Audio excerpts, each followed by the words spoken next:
material nature are insurmountable. Similarly, if a curse is uttered by a Brahmana, that curse is also insurmountable. But Bhagavad Gita also says that the curses or benedictions of the material world are, after all, material creations.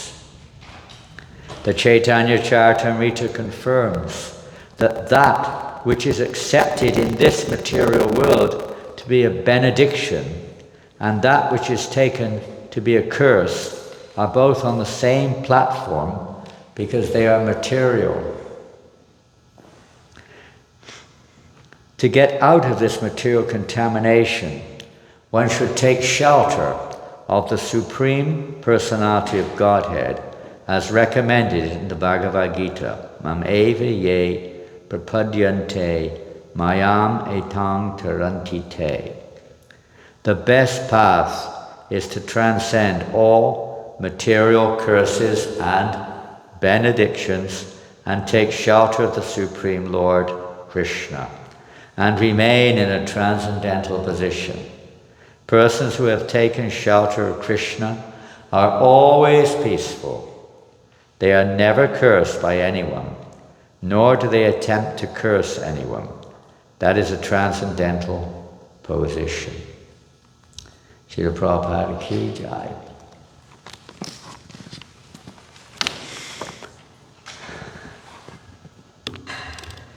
Nice to be back in, you could say, the root of Srila Prabhupada's Western preaching here in New York, the Big Apple. In many years we've not been here. And it's so wonderful to see Ram Roy Prabhu continuing the legacy of Srila Prabhupada, of Aintra Prabhu and Chaitanya Mahaprabhu's mission to spread the holy name to every town and village.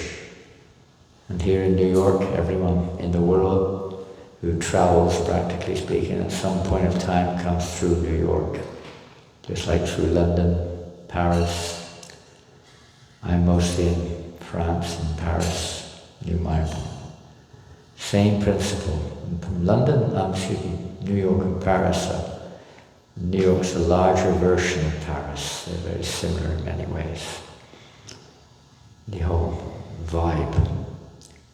A most wonderful place. This is where the holy name of the Lord is most effectively shared with the public, at least outside of the holy Dham.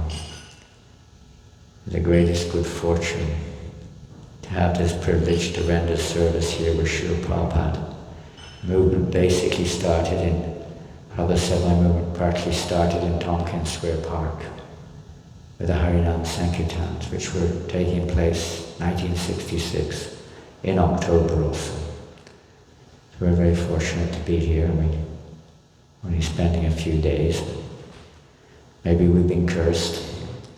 As Prabhupada said, he was also cursed. Although in the purport here it says the devotee is peaceful and never gets cursed or never curses. But at the same time, there's a transcendental aspect to this. Just like with Narada Muni, he was also cursed by Daksha. He could not stay in any one place for more than 3 days. Well, Srila Prabhupada did, but still he did mention that he was cursed by the parents of his disciples. Of course, they're not Brahmins. There's hardly a Brahmin today. Even sometimes you go to, some holy place, and if you don't do what the Pandits say or something, I will curse you. But I'm sure some of you have experienced that. But their curses are not the same as this. These are qualified, at least from the Vedic perspective of qualification. They're qualified Brahmins. Their curses are powerful, very powerful. Even Shringi, the son of Kaushik Rishi, even his curse, although he was a young boy and in many ways carried away by the preliminary effects of Kali Yuga, still his curse was very powerful. And the whole Bhagavatam evolved, as you can say, from that incident. That's the way Krishna arranged it. Amazing positivity, we could say. For a devotee, even a curse is taken positively. Narada Muni wasn't at all affected by the curse of Daksha. It was a blessing. Srila Prabhupada saw it as a blessing. He said the same thing, I don't know, maybe to Achyutananda or somebody, one of his disciples who always had to travel, a visa problem, maybe it wasn't Achyutananda, but someone else. But it's a blessing. It means you have to keep moving and spreading Krishna consciousness everywhere. And Srila Prabhupada also inferred like that is a blessing in disguise, that for a devotee sometimes being cursed. It may not be effective like that of the curses of Shringi, or here we see the followers of Bhrigu Muni who are cursing, counter-cursing. Nandashwara, the follower of Lord Shiva, has also already thrown a curse at the Brahmanas, and now they're we're in the middle of this rather, we could say, especially in the age of Kali, this kind of incidents where somebody says a big argument takes place. They may not exactly curse each other, they may attack each other, they may do some other thing to try to cause a problem to the other person. In various ways is going on, particularly in the age of Kali, which is the age of quarrel, the age of hypocrisy and so on. And even still, all these, even if there is a curse, and sometimes we may feel like that there's some curses there, very bad, whatever. Somebody throws some bad spell or something. People try to do these kinds of things. But for a devotee, as Prabhupada mentions in the purport, they're all the same. Curses and blessings. Of course, we don't search for curses as such. We can word it differently, but whether it's, you're getting, somebody's benedicting you or cursing you, ultimately a devotee sees whatever happens, sees Krishna's hand working. Is there some water somewhere?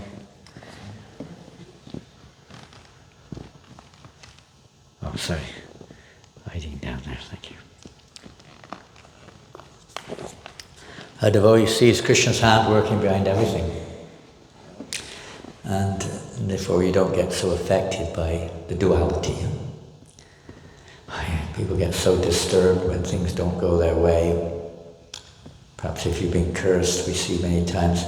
Parikshit Maharaj, he didn't counteract the curse. He knew that Krishna had his plan. He took it as a great opportunity. Great opportunity to perfect his life, because he's already perfect, but to show the example of perfection by absorbing himself in the transcendental subject matter of Krishna Katha. People in general may try to avoid curses. They see maybe some terminal illness or something, which is maybe not seen as a curse, but it's the same principle, something unwanted. They try to do everything they can to counteract it, not realizing that there's nothing you can really do. We're all cursed in this material world because we've turned against Krishna. And cursing each other is just like prisoners just fighting with each other. We're already prisoners. Everyone's cursed in that sense.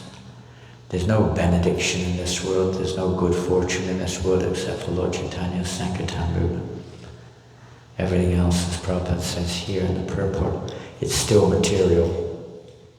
Even if you do pious activities, even if everyone's praising you, even if you've got all good fortune on your side materially, it's still material. The example given wasn't mentioned here, but the sometimes example given of this is stool. Wet stool, dry stool. Which is better? Which do you prefer, wet stool or dry stool? Which do you like? Maybe you do prefer one or the other, but they're both stool. Sometimes Prabhupada tells the example of the wet stool on the gobar on the wall, looking at the dry stool going into the fire, to see you're burning, but not realizing, not accepting the fact that wet stove is also going to become dry stove very soon, and will also enter into a blazing fire. It's just a matter of time, according to the human beings, according to our karma. So people don't see, they don't see beyond this duality. They're puffed up and proud. People get offended and they do some Vedic times. The Brahmins would curse. Other people may use violence. Other people may use economic, whatever, pressure on people. Shudras may just fight also. People just can't handle it because they see themselves in the center. See, if we get carried away by anger, where does anger come from? It seems like there's a bit of anger here. They're getting a bit angry, it seems like. Have you ever met people like that?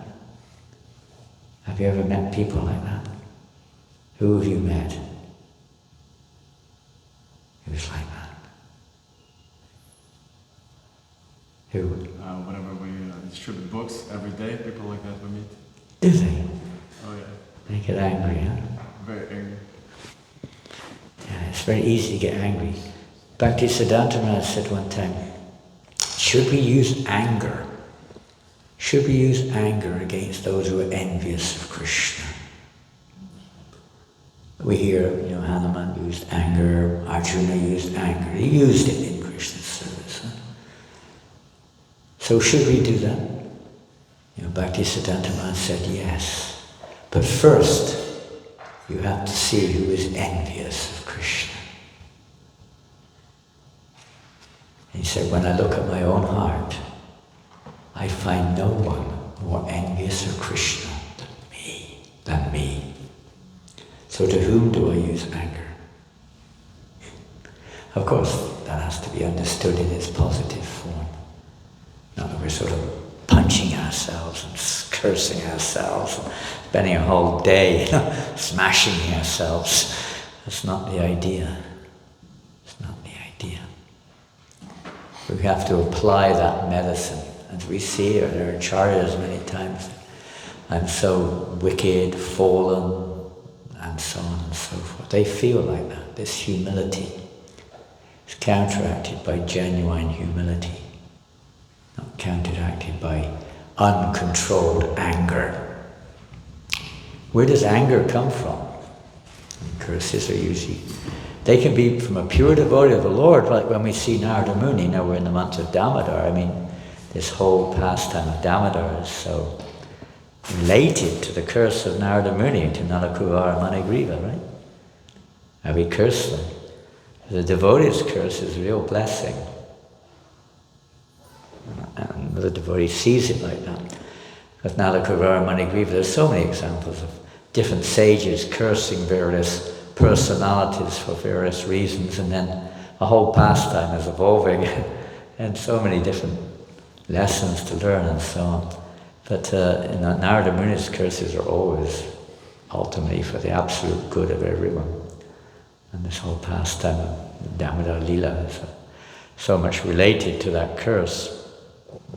At least the later part of that pastime is. So devotees' curses are always favorable. Generally speaking, when people, I curse you, people don't perhaps say that so much now. They may not use that word. I don't know if people still use that word much. Some brahmanas, so-called brahmanas, do. Where is it born from? Where does it come from? From Narada Muni, it's for the blessing or the benefit of the receiver.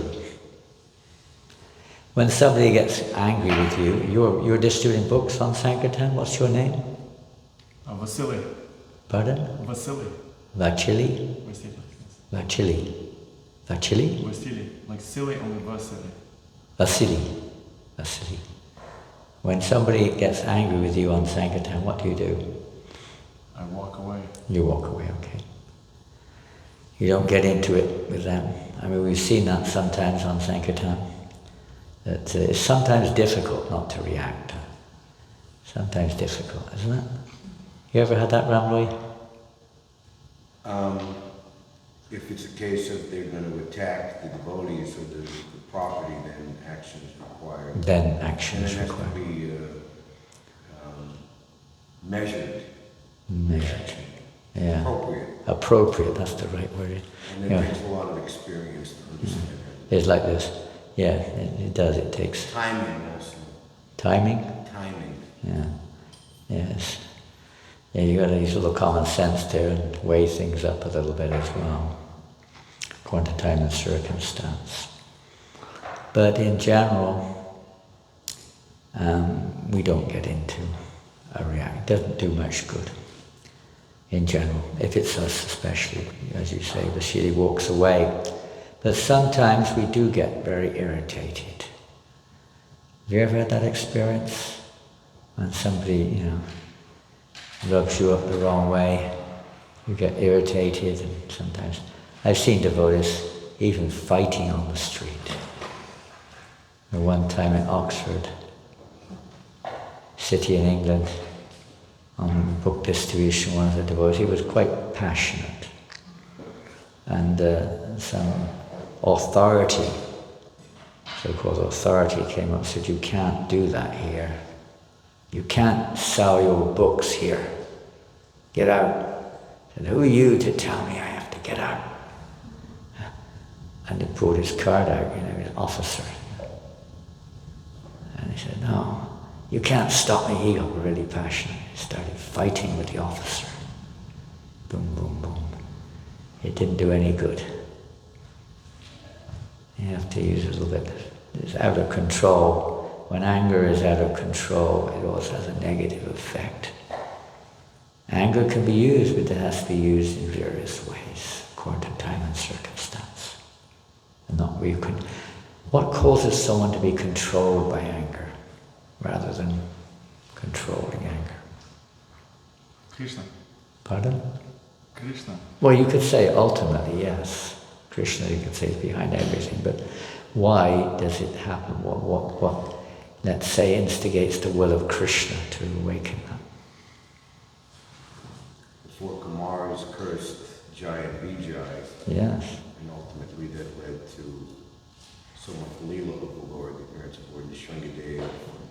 There's so many wonderful examples like that of how the curses of devote. They're not even, they're very elevated souls. They're all orchestrated by the Lord. Everything was orchestrated by the Lord in that pastime. Everything. The Lord had his plans. So he arranges things. But in an ordinary situation of this world, here we go. What is that you're cutting? A rock? What is it? Pineapple. Oh, it's a pineapple. I can't see very well from here. There you go. One pineapple. An ordinary person, why does he get angry with someone? What does Krishna say in the Bhagavad Gita?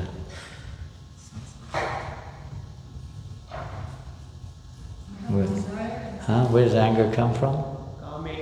Kama esha krodha esha rajaguna samudbhava mashama mahapapam vidya varnam. It comes from, where does it come from? Lust. Lust. What is lust? Unfulfilled desire. Pardon?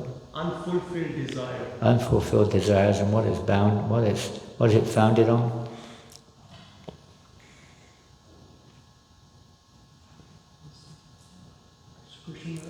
Pardon? What's it founded on? What's its foundation? Ignorance. Huh? Ignorance. Ignorance. Ignorance, okay. What is that ignorance? When the senses don't get gratified. Yeah? Follow on a little bit more detail of what Prabhu said. Your senses are not gratified. What this is all based upon? Ignorance of what? False ego. Someone said, okay, what is that false ego? Where'd that cup go? Identifying Quite, yourself. excuse me, go. I'm sinking backwards here slowly. I'll push the body up again. There it goes. Pardon? Identifying yourself with the body. Okay, identifying with the body. Go further. Ignorance of the true self. Ignorance of the true self. Okay, we're moving forward here. Ignorance of one's eternal relationship. Ignorance of one's eternal relationship with Krishna. In ignorance of You're the servant of Krishna. serving, that we are servants. In this world, what do we do? How do we see ourselves? Do we see Krishna in the center or not? No, Who do we see in the center? ourselves. Me. Right? I'm the center of the universe.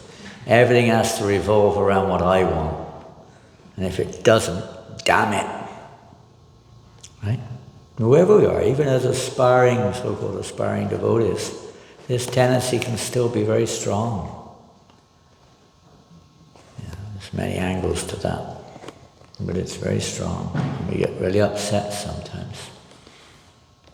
And maybe we don't literally use the word curse, but the same principles there. We start plotting against someone, or we start, thinking this and that. Forgetting completely Krishna's hand working behind everything. It's this guy. I think I got it right. I'm going to get it my way. To the end, into death. I will never get. We're like we're like a pair of scissors drowning in the water after being thrown in by the knife. And we're still the material world. People never give up their false ego. The whole Krishna conscious process is basically focused on this. And aside from the pastime and the numerous various lessons that can be learned from this pastime, and hopefully it would purify us of this tendency to react like this as well. To become so self-centered. Of course, you could say they're followers of Lord Shiva, they're in their rights to stand up. Lord Shiva was very peaceful, he didn't do anything, he simply left. But the followers of Lord Shiva were obviously in their own right, you could say. Like that, the pastime has another angle, but from the mundane point of view, we have to be very careful. You don't get carried away with this so-called self-justification. So how do we use that passion? How do we use that anger in a positive way? How to use it positively? In a way that will be beneficial for all. Is there any way we can use it?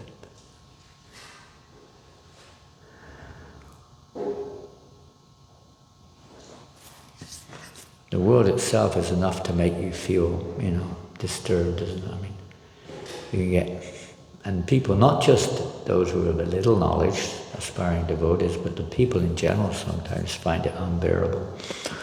Enough of this. And various things happen, but how can we do it?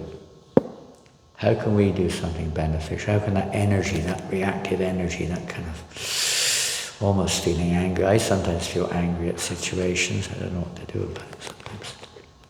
What does Narottam Das Thakur say we should channel, how we should channel our anger? Okay, how does Narottam Das Thakur say how we should channel our anger? That's a good question. Have you got the good answer?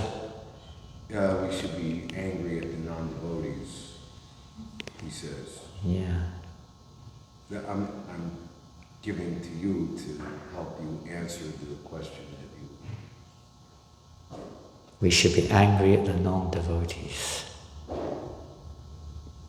We all mention one aspect of that from Bhaktisiddhanta Maharaj's statement about our own heart. How do we become angry at the non-devotees? Prabhupada said that 95% of the people are innocent, 5% are actively the non-devotees or the demons. Envious demons. So like, Prabhupada would be very angry at like atheistic science in particular and said that we have to defeat them. Those who are presenting the atheistic philosophy, the scientific philosophy, false religion, various kinds of misleading education, pretty much all of it. Yes, but how do we express that anger against them? With the innocent people who are simply misled, just don't know in that sense. But what about those who are misleading? A small percentage. What do we do? Does anyone else besides Ram Roy Prabhu's got anything to offer? Did Prabhupada curse them? I'll give you an example. You talked about Narottam Das just now. When Narottam Das was apparently about to leave this world, one of his leading disciples, what was his name? Ganga Narayan. Ganga Narayan Chakravarti, who was basically his most prominent disciple, was devastated practically because he felt he was partially the result of Narottam Das's leaving by bringing him to his home place. So he was 3 days, Narottam was lying on the ground in the sand next to the river Padma, Ganga, lying there as if he was pretty much about to leave the world. And for Ganga Narayan it was becoming unbearable, seeing his spiritual master motionless, barely breathing, and a big group of disciples and followers there. So Ganga Narayan walks down the river some distance. He just had to take a break from it all. And he went down and he was just feeling almost lamenting about what he's done. And at that time 3 caste Brahmins happened to pass by, and they went to take their bath in the river. And they saw Ganga Narayan. Ganga Narayan was born Brahmin, from the same community that these Brahmins were from. These Brahmins were very much against Narottam. Narottam was not born in a Brahmin family, he was born in a Kayastha family, which is considered to be Shudra in Bengal. And the fact that he initiated Brahmins and was taking the role of a spiritual master, they thought was absolutely disgusting, terrible. And the fact that he'd initiated Ganga Narayan Chakravarti into his line, they were really upset. So they said, just see now, you fool, you were born in a high-class Brahmin family, and you idiot, you took shelter of a low-class person. Now just see how it's happening. Your so-called spiritual master. Look how he's leaving the world, and you're all laughing and all crying and sorrowful like this. What is this? Why are you all so... You should be thinking of Brahman. You heard the same thing when Madhavendra Puri was leaving the world. And Narottam, the words of these Brahmins was like a shaft in his heart, like a knife in his heart. He spoke back at them, quite, you could say with anger, but also defending him, you could say, a spiritual master. You do not understand anything. Who are you to speak about my spiritual master? He's a pure Vaishnava, a pure devotee of the Lord. And he was going back. But then he kind of left. He left the place. Then his heart awoken with compassion. And for both those Brahmins, as well as you could say the other devotees, he was thinking, if in my presence, if in the presence of my spiritual master, that they can speak like this, what will happen when my spiritual master departs? What will happen? If they're going to be preaching or speaking like this, it could be a disaster. So he started to pray, please have mercy on them, and change their minds, change their hearts. Mercy came out, compassion, deep compassion. And he went back to where his spiritual master was lying, and he saw all the devotees were stood. They were stood, and they were crying, and crying, and crying. And he realized something had happened. He went closer through the crowd of devotees, and he came to the form of his spiritual master, and he saw that he was no longer breathing. It appeared that he left his body. And Narottam fell at the lotus feet of his spiritual master, crying and crying, holding his feet. Gurudev, please, please, save them, please don't leave us, we can't. Please don't leave us, we need you so much right now, please come back. Please come back. And these Brahmins were stood by laughing. Look at him now. What a pathetic scene. What a pathetic scene he's now. Why don't you remember Brahman? Why are you behaving like this? They were going. And it made it even more. Narottam was begging his spiritual master to protect the world from this propaganda. And after a few moments, suddenly life came back to the form of Narottam. He started to breathe again, and he sat up. And all of a sudden, across his chest, because he was not a runner, a pure gold Brahmin thread appeared on his chest. Right in front of these envious Brahmins, they could see it. They were stunned. They surrendered to Narottam. They surrendered. This type of compassion, even on those who are... We don't have that, but at least we can try to show that compassion to the innocent. Pure devotees, they may curse, they may speak heavily against this and that, but in their heart of hearts, they're just feeling for the welfare of all living entities. At least we can follow in their footsteps and try to follow the process they've given us. How can we show compassion to the living entities in general?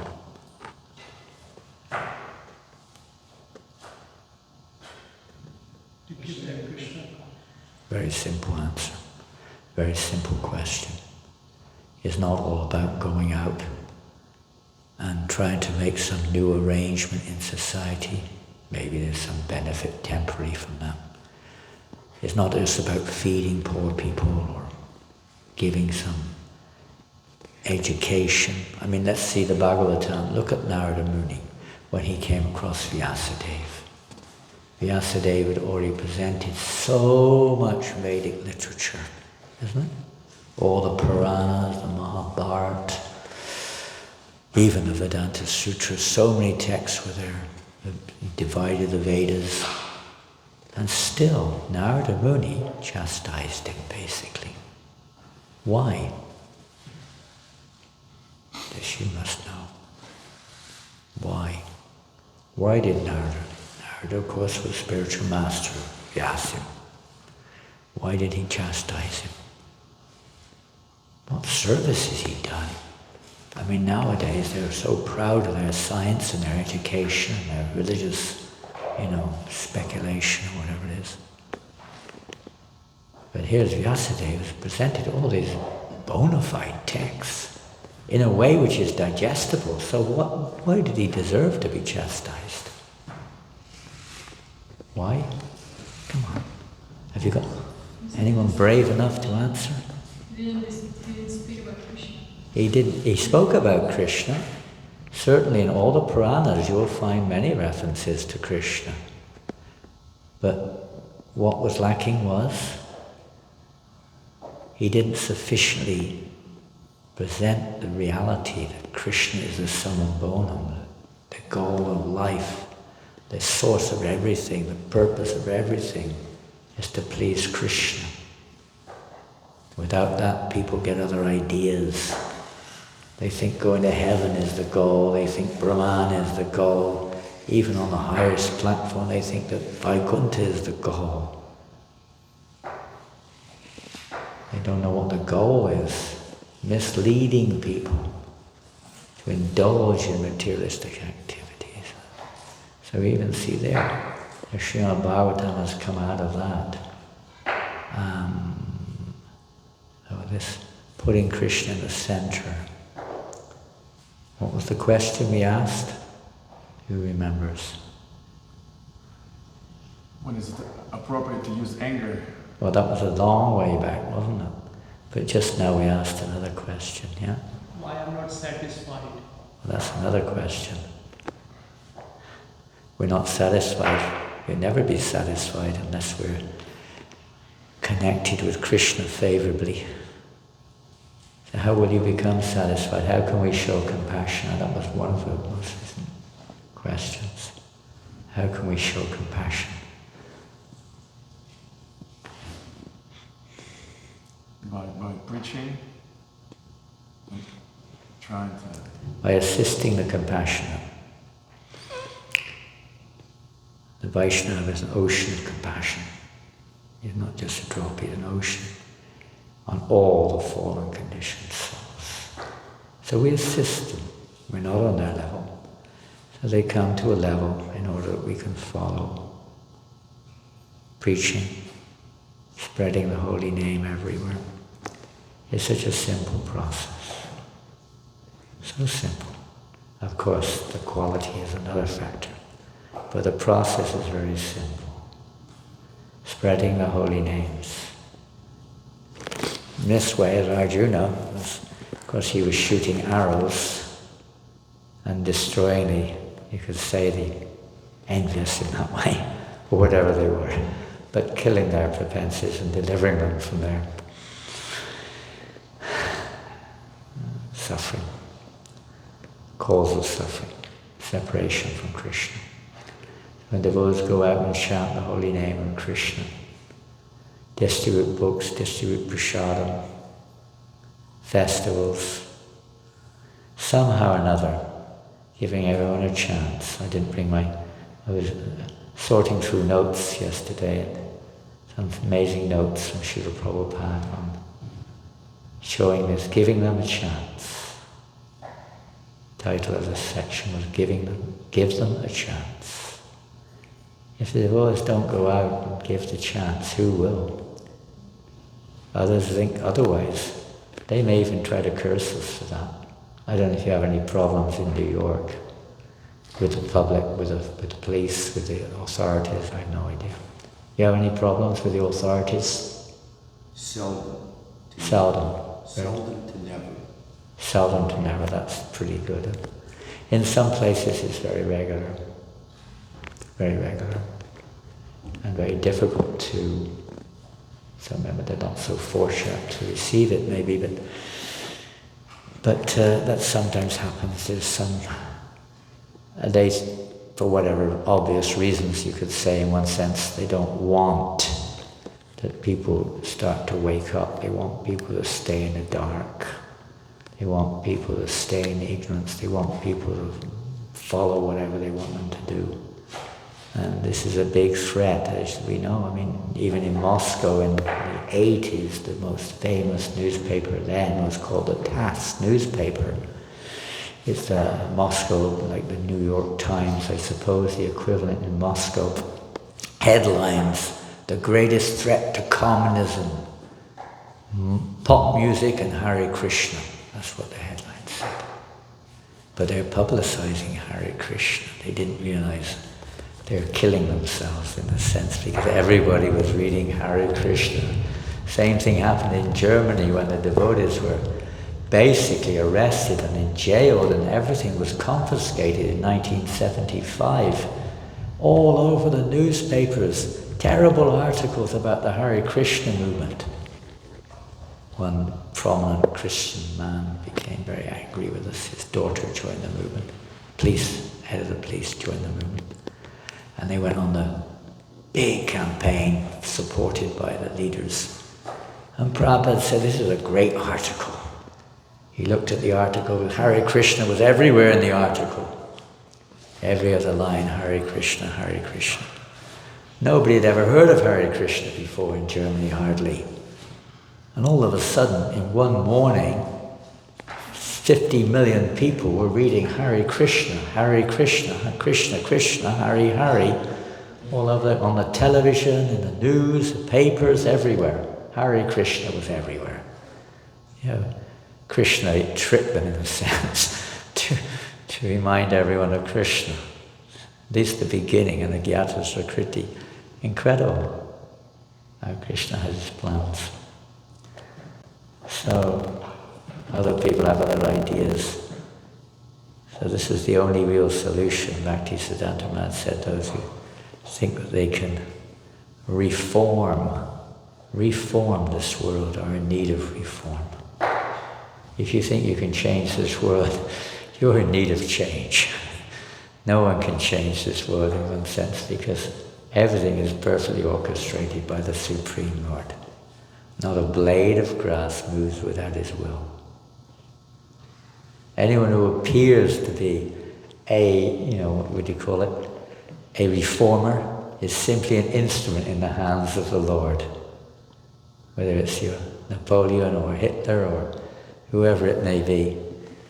Everyone's instrument in a particular plan. The only reform which is required, he said, is a reform of our own consciousness of how we see things. This is the essence. Everything is solved here. How we perceive, our perception.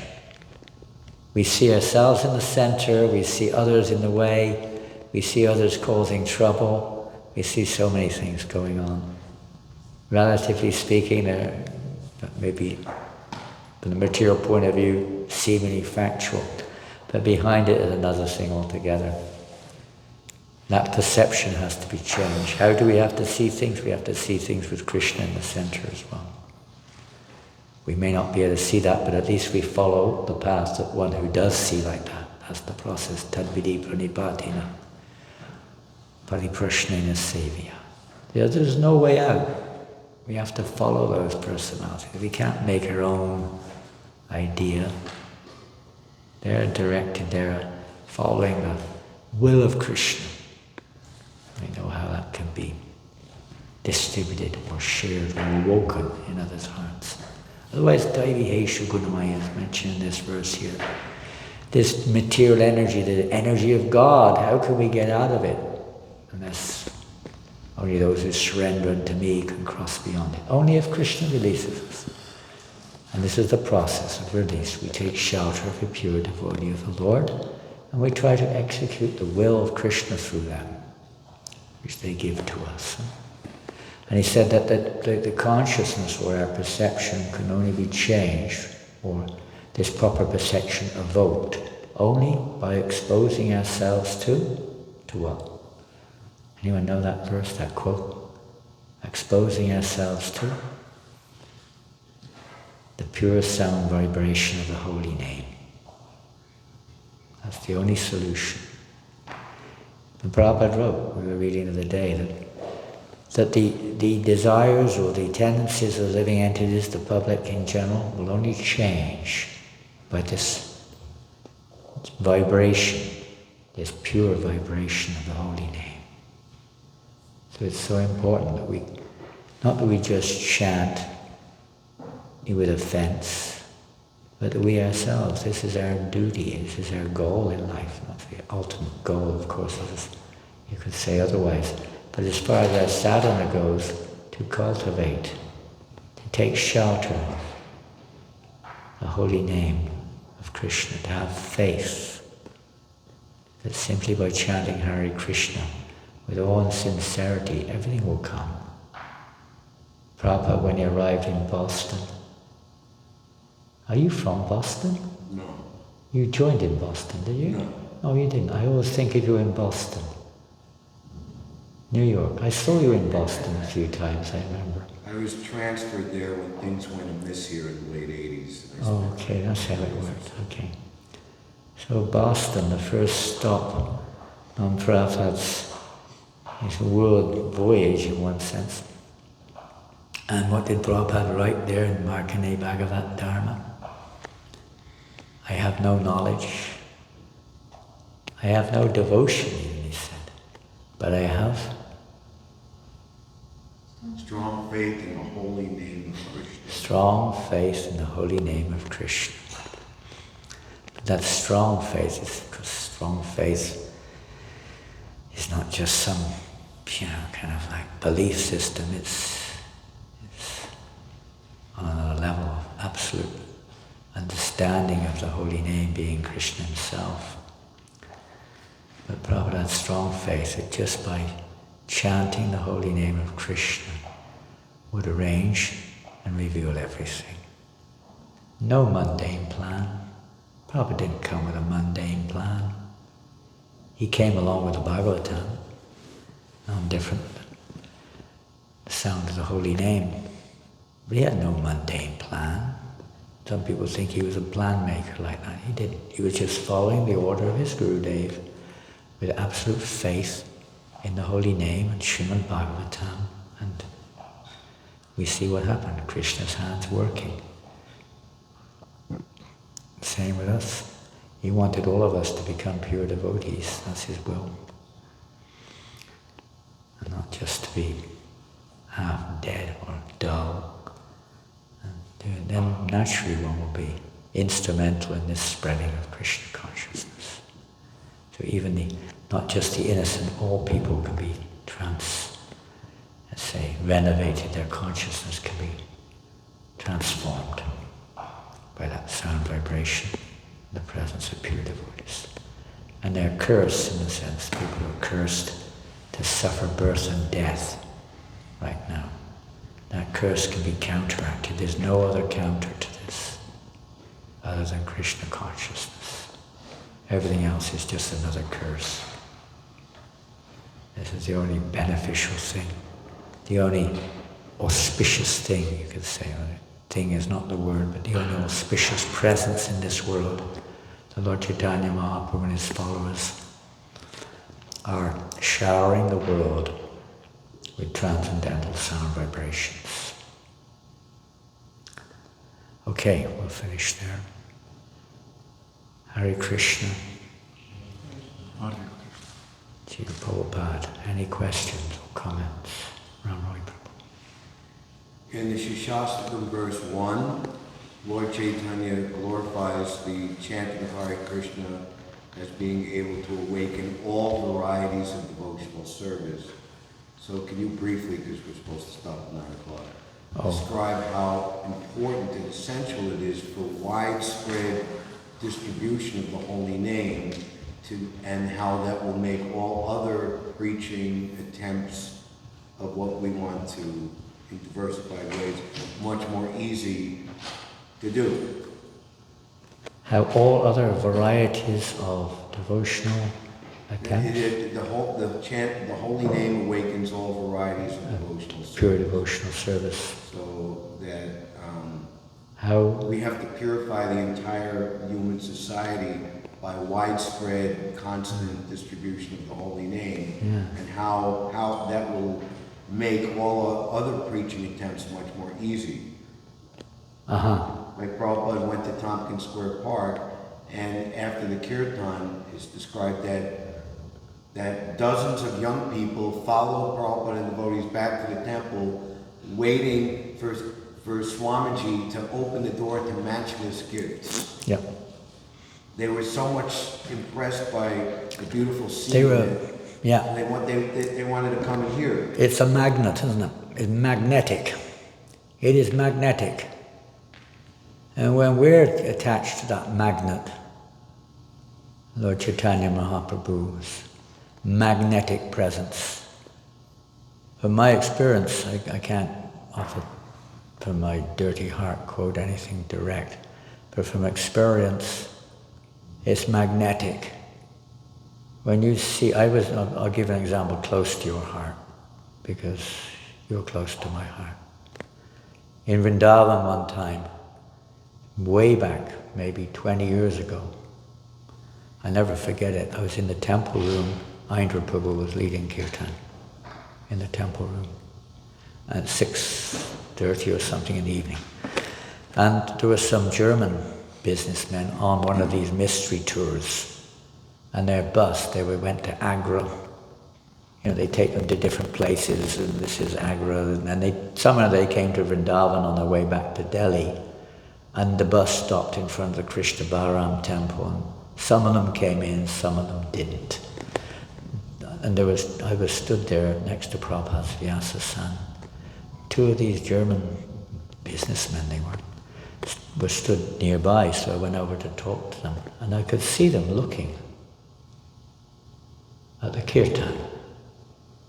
I went to talk to them, and I said to them, I asked them who they were, where they were from, and so on.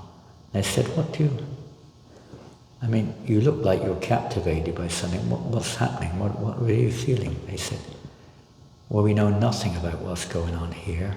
We've heard of you guys, but we've never seen you before. And so I said, well, what's happening? And they said, we don't know. One of them, they said, I'm a Christian. I've never in my life heard anything like this before. He said, it's gone right into my heart. It penetrated his heart. Penetrated. He was captivated. The power of that sound vibration.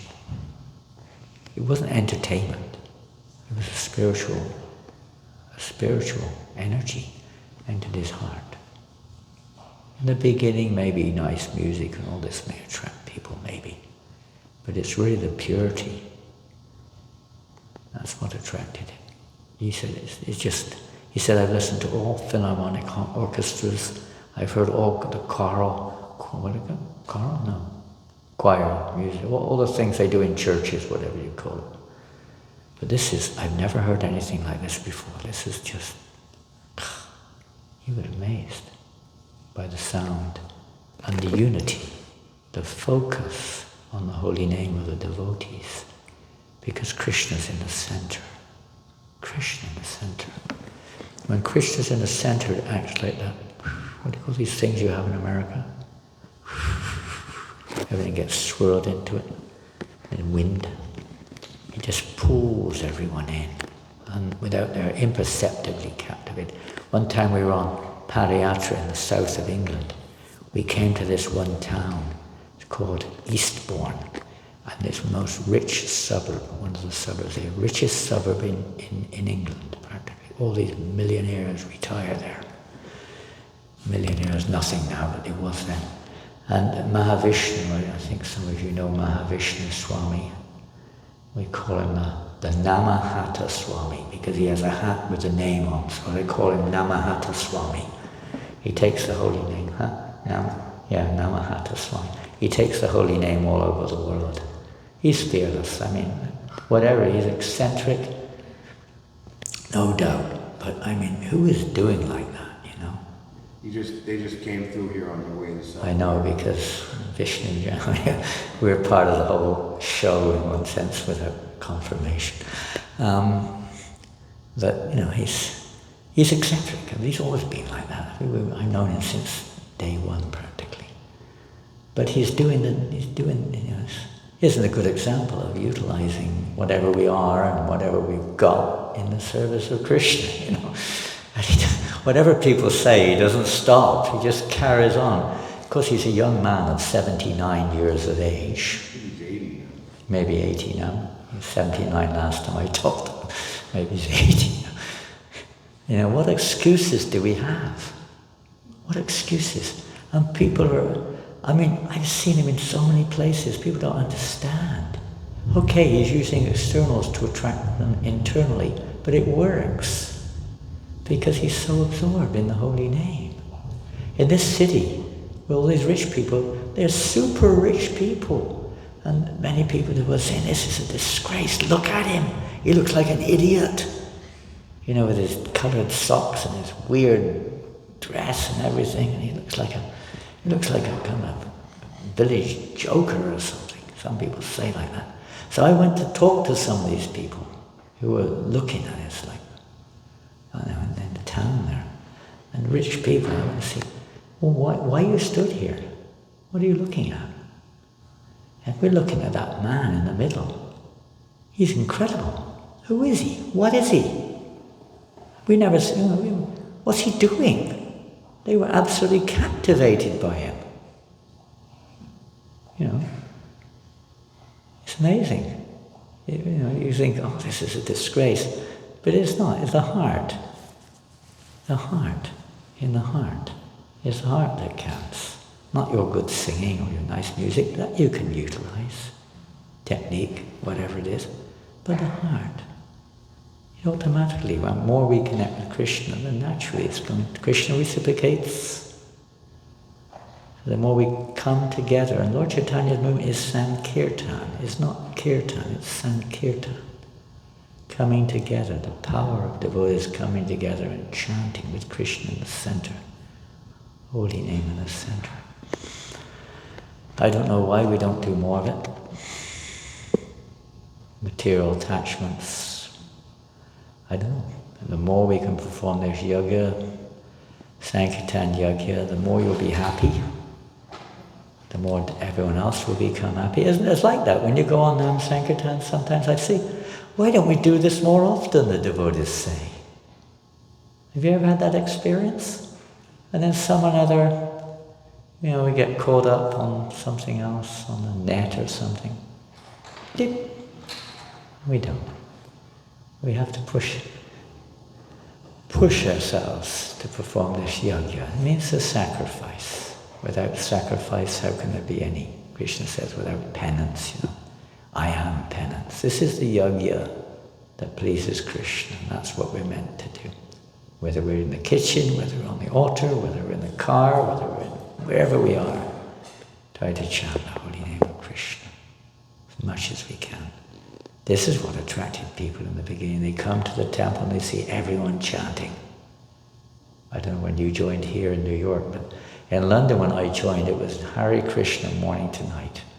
As you know, some of you have heard this many times. Morning to night. As soon as you wake up, even sleeping, Hare Krishna. In the toilet, in the bathroom, Hare Krishna everywhere. 7 hours on the street, Hare Krishna. We may not be able to do that, but that was the spirit. There's a Hare Krishna movement. Srila Prabhupada ki jai. Gaur Premanandi Haribo jai.